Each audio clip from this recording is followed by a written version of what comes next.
We had to threaten a lawsuit, Jesse. And by the way, we're still entertaining it. We're talking to some of the best lawyers out there that are experts in this. And as you know, these things can be very complicated. There's a lot of facts and circumstances around it. But we're not going to let this go, because you should not be able to smear 5,000 high school and college kids and then just be able to walk away with it. This Turning Point conference, the were in the front of out there in front of the conference with anti-Semitic slurs. And, the cigar. I think it's important that every single person that attended that Turning Point, every Republican speak up against these against the flags that were waved. You let them in. President, open your You let them in and you knew what they were. Right. So you are complicit. But Whoopi is certainly not the brightest person.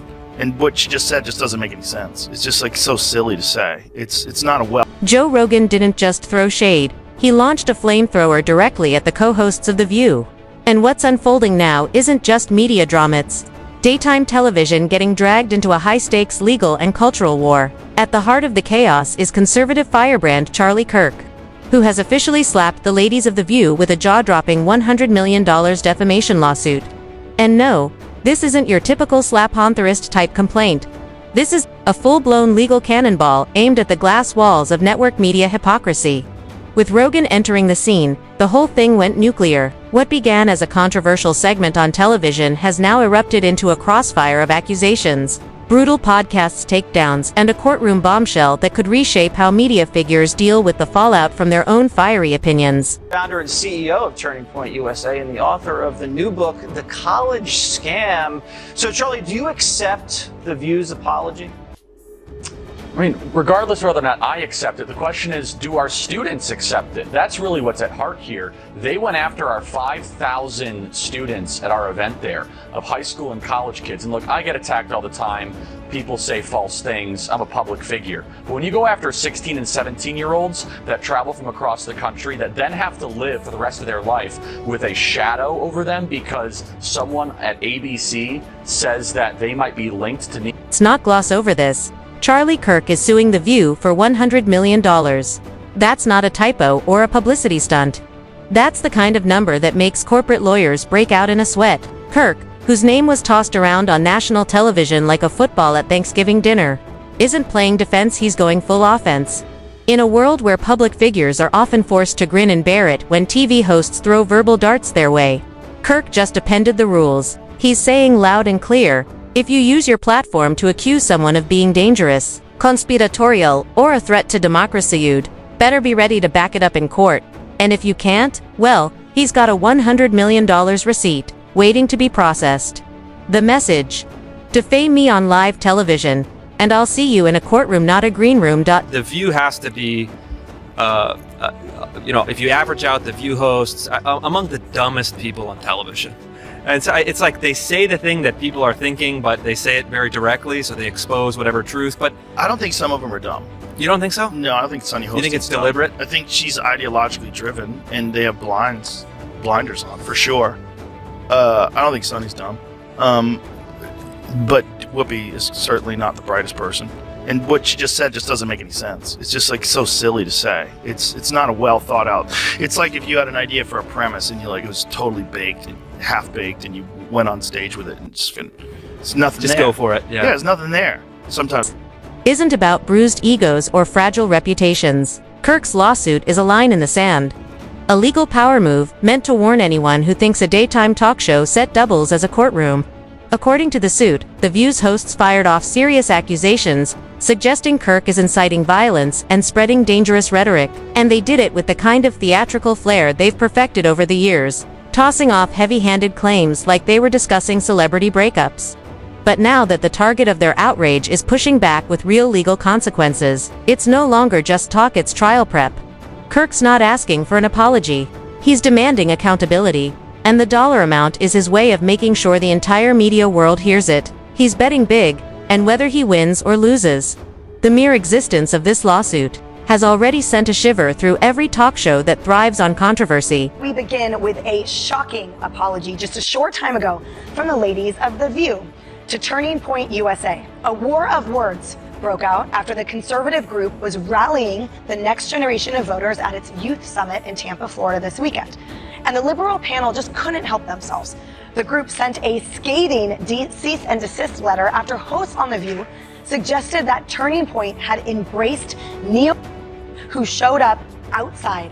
The co-hosts of The View appear to be brushing it all off with a nonchalance that borders on delusional. The chatter from their side has been minimal, with whispers that maybe they were just reacting to something online, an offhanded comment, perhaps, or a clip taken out of context. But Kirk's legal team is having none of it. To them, this isn't about misunderstanding a tweet, it's about a broadcasted accusation aired to millions of viewers, potentially damaging to both reputation and livelihood.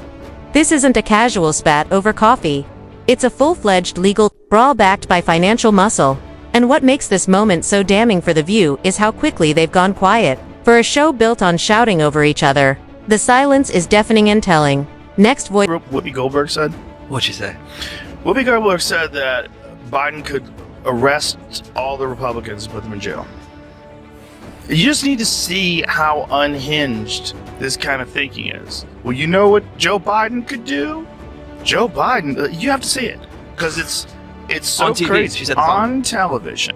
You know, just let's look at a scenario where the Supreme Court says, yes, he has all those rights. He is immune from everything. Yeah. You know what Joe Biden could do since he is presently president? What? Whoa. He could throw every Republican in jail. Joe Rogan, because of course. You could almost hear the collective eye roll of The View's producers when he jumped into the fray. Rogan, never one to mince words, absolutely unloaded on the hosts, with his signature blend of sarcasm and blunt force commentary. He mocked their pearl-clutching outrage, their manufactured gasps, and their holier-than-thou indignation. Rogan painted the picture perfectly, a round table of privileged pundits, pretending to be guardians of truth while flinging accusations without fear of consequence. He compared their behavior to performance art, scripted drama masquerading as moral crusading. And now, faced with the real-world impact of their soapbox screeds, they've gone into hiding. Rogan didn't just mock them, he dismantled them. He exposed the hypocrisy in real time, and he did it not with venom, but with clinical precision and viral-ready punchline. Welcome back. You know, in Monday's conversation about Turning Point USA, I put the young people at the conference in the same category as the protesters outside. And I don't like it when people make assumptions about me. And it's not any better when I make assumptions about other people, which I did. So, my bad. I'm sorry. Okay. But don't think for a second this lawsuit is just about Charlie Kirk feeling slighted. No. This is a calculated maneuver aimed squarely at the beating heart of modern media. Kirk isn't just suing The View, he's taking a sledgehammer to the concept that public figures are free punching bags for elite media personalities. He's drawing a clear line. If you want to accuse someone of inciting violence or extremism, you'd better have more than moral outrage and studio lighting behind you. The lawsuit is shaking up the playbook. Suddenly, high-profile commentary isn't just an edgy monologue, it's a potential liability. Rogan's commentary adds gasoline to that fire. He's not just laughing at the absurdity, he's pulling back the curtain on how fake the whole outrage machine really is. He's saying what millions of viewers have felt for years, that some of the loudest moral voices on television crumble the moment they're challenged. Next. Culture shift between right and left authoritarianism, and now people don't recognize that if you just stop looking at it in terms of red and blue, look at the actions. Whether it's war, suppression of free speech, pharmacological interventions that are mandatory, whatever it is, that used to all be associated with the authoritative right, the authoritarian right, and now those things are being embraced by the left.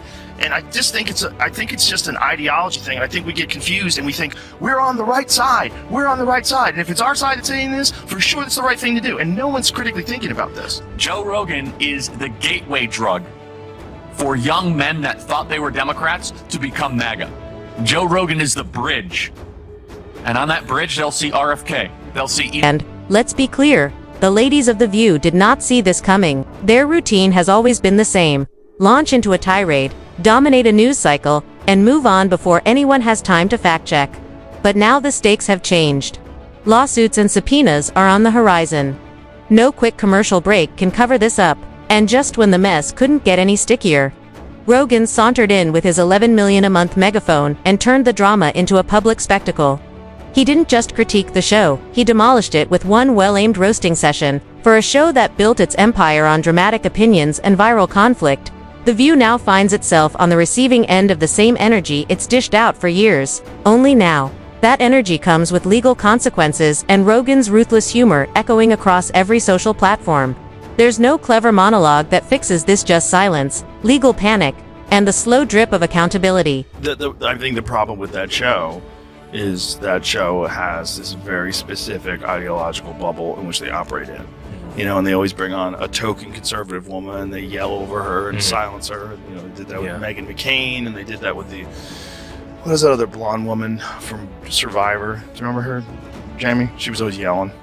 It's just, it's a bizarre show. This isn't just another tabloid headline to glance at while scrolling through breakfast news. It's a seismic reflection of the media landscape we're trapped in. In today's world, defamation lawsuits aren't rare, they're strategic tools. We live in an era where televised accusations double as political attacks, and legal counterpunches are just part of the game. What Kirk and Rogan are doing isn't just about defense, it's about changing the battlefield. Kirk's $100 million lawsuit is a symbol of a broader cultural clash, where truth, performance, and power are constantly in flux. The View made a name off scandal and righteous fury, but now it's paying the price of pushing that formula too far. The courtroom has become the new Coliseum, and the audience is watching not for justice but for drama. I get it. I also hate Joy Behar, so I don't love you, but I also hate that squawking bird, so I hate the whole thing. And frankly, that show, you want to talk about a show that set women back, is The View.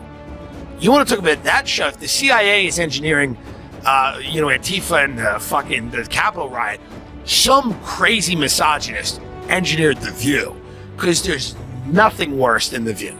In terms of, there are so many brilliant women out there, none of them are on The View. None of them have gone near the set of The View. I mean, they have brought in the lowest tier of the, what is it, the Y chromosome? No, Double the X. Okay. Double X. They brought in the lowest of the double X's for that one. It's rough. And here's where things really spiral.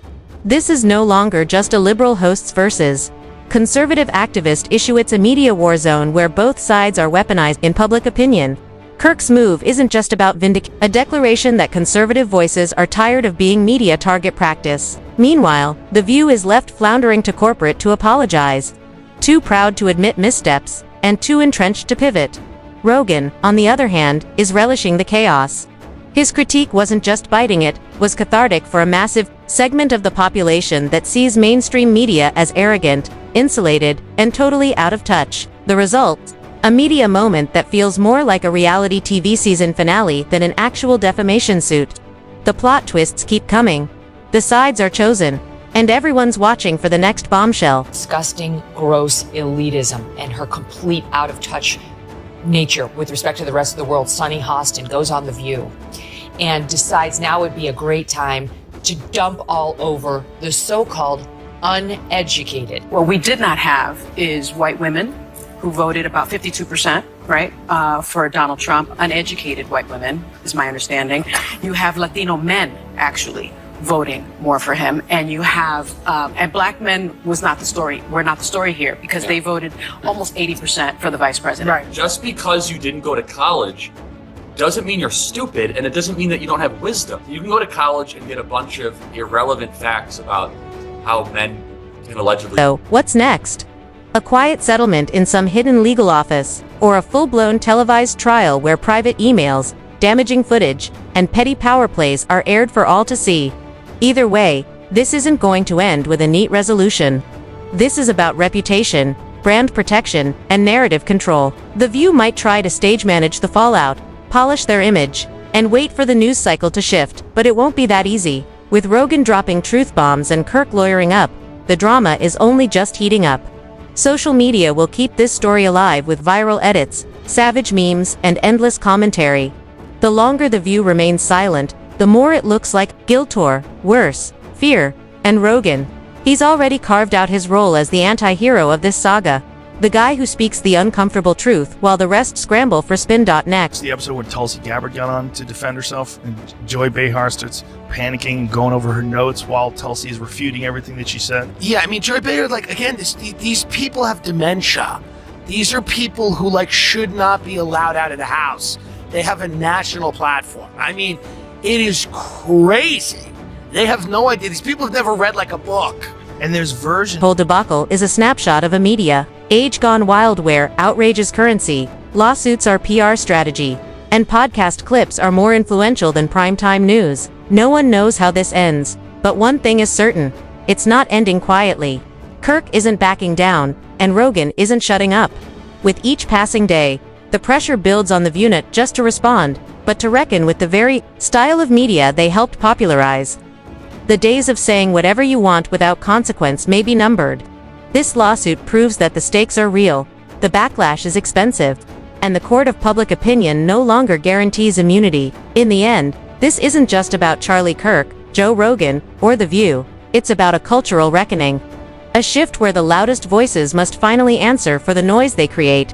Because in this new era of public accountability, the price of drama isn't just headlines, it's $100 million lawsuits and the unforgiven punchline of a podcaster who doesn't miss.